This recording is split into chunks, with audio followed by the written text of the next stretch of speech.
दोस्तों, आज हम चरण स्पर्श क्यों करना चाहिए इसके वैज्ञानिक कारण को समझेंगे।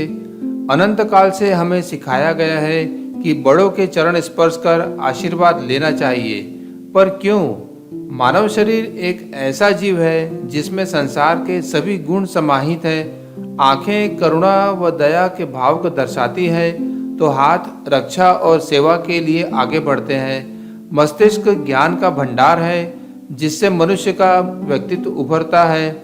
इन सभी अंगों में चरण ही हैं जो धरती माता की चुंबकीय शक्ति से शरीर को जोड़े रखते हैं। यही ऊर्जा धरती से चरणों के द्वारा संपूर्ण शरीर के अंगों में प्रवाहित होती है।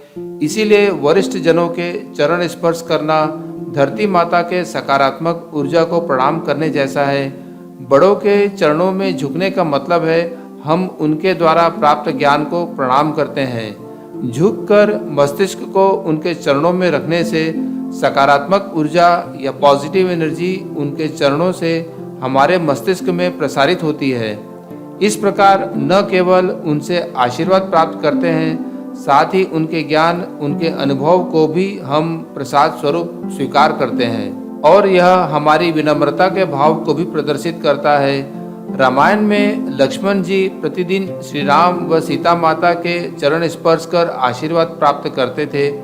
लक्ष्मण ने कभी भी सीता माता के मुख की ओर नहीं देखा था, हमेशा उनके चरणों की ओर ही दृष्टि रखकर बात की।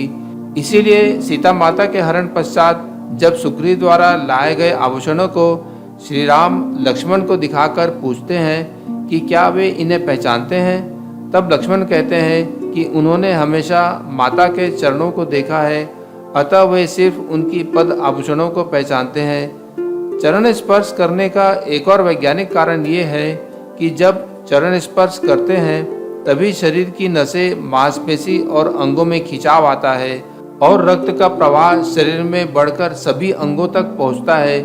इससे मस्तिष्क में ऊर्जा का संचार होता है। शास्त्रों में 3 तरह से चरण स्पर्श करना बताया गया है।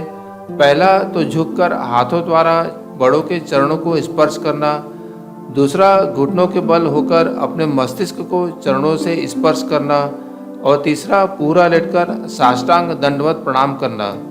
तो दोस्तों, चरणों में झुकना अपने अहम को, अपने अभिमान को समर्पण करना है और बड़ों की ऊर्जा और आशीर्वाद को ग्रहण कर अपने दिन की शुरुआत करना है।